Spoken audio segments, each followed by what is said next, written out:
আসসালামু আলাইকুম।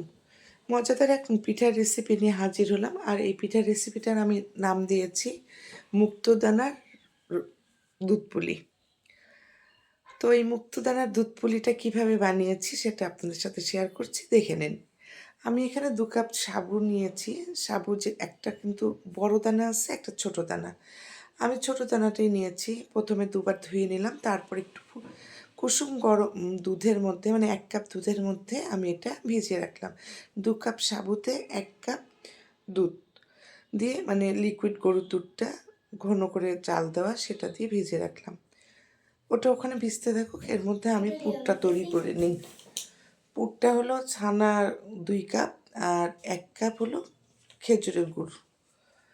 তো ছানা এবং খেজুরের গুড় দিয়ে ২-৩টা ছোটো এলাচ দিয়ে দিলাম, দিয়ে ভালো করে এখন আমি জ্বালিয়ে নেব। এটা পাকাতে পাকাতে সন্দেশ যে বানাই আমরা, সেই সন্দেশের মতন হবে ছানাটা। মানে এটাতে কিন্তু কখনো ঝোলা গুড়টা ব্যবহার করবেন না, তাহলে কিন্তু এর পানিটা অনেক বেশি হয়ে যাবে, মানে অনেক বেশি নরম হয়ে যাবে।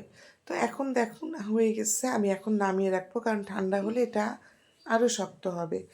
আর এদিকে ওটা যখন হয়ে গেল, তখন আমি এখানে সাবুদানাটা ভালো করে চটকে নিয়েছি, একদম আটা খামিরের মতন হয়ে গেছে। তারপরে ১ টেবিল চামচ ঘি এখানে দিয়ে দিলাম। ঘিটা দেওয়ার কারণে কিন্তু পিঠাটার ফ্লেভারটা সুন্দর আসবে আর স্মুথ হবে, একদম নরম হবে। ঘিটা দেওয়ার চেষ্টা করবেন। এখানে তেল দিলে স্মুথ হবে, কিন্তু সেই ফ্লেভারটা আসবে না, সেই টেস্টটা আসবে না। আমি ২ কাপ সাবুর জন্য যে কটা পিঠা বানিয়ে নিয়েছি, ঠিক এখন মানে খামির তৈরি করেছি।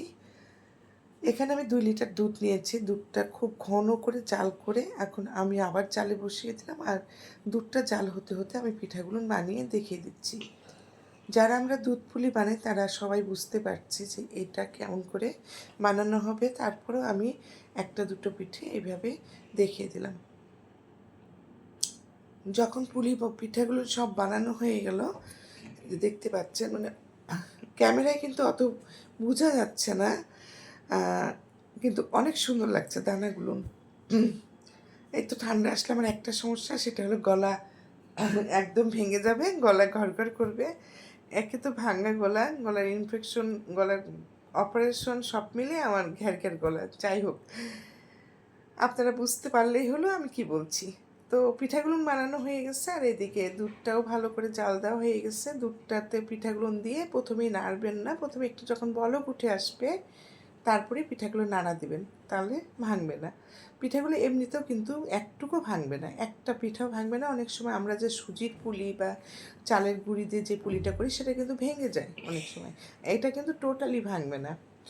তো এরকম করে নাড়াচাড়া করে যখন ঘন হয়ে গেল, প্রায় ১৫ মিনিটের মতো জাল দিয়ে আমি কিন্তু এটা এখন মানে চুলা বন্ধ করে দিলাম, ঢেকে রেখে দেবো। আমি আগামীকাল সকালে এটা পিঠাটা খাবো। এটা রাত এখন আমার বাজে প্রায় ১২টা। এই পিঠা বানাতে বানাতে এক হাতে করছিলাম, তাই ১২টা বেজে গেছে।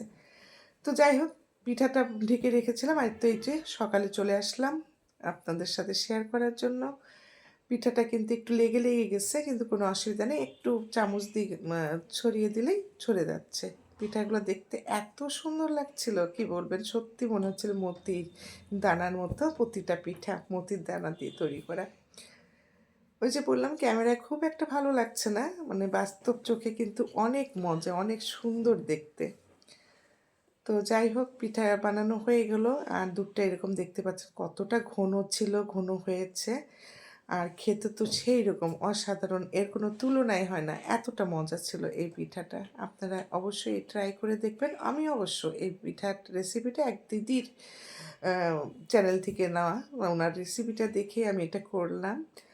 তো কেমন লাগলো রেসিপিটা, মানে আমি পিঠাটা করে সত্যি, মানে আমি অবাক হয়ে গেছি, এত টেস্ট। আমি সুজি দিয়ে করেছি, চালের গুঁড়ি দিয়ে করেছি, কিন্তু কখনো এইরকম সাবুদানা দিয়ে করিনি। ধন্যবাদ সেই দিদিকে, আমি নাম বলছি না। তো আপনারা দেখে নেবেন। সবাই ভালো থাকবেন, সবাই সুস্থ থাকবেন। নাম বলছি না বলতে কি, আসলে আমি ভুলে গেছি ওনার নামটা, এই মুহূর্তে আমার মনে আসছিল না। আবার ক্যামেরা অন করে তাকে, মানে অন করে তাকে খুঁজে বের করতে হবে। তো যাই হোক, সবাই ভালো থাকবেন, আল্লাহ হাফিজ।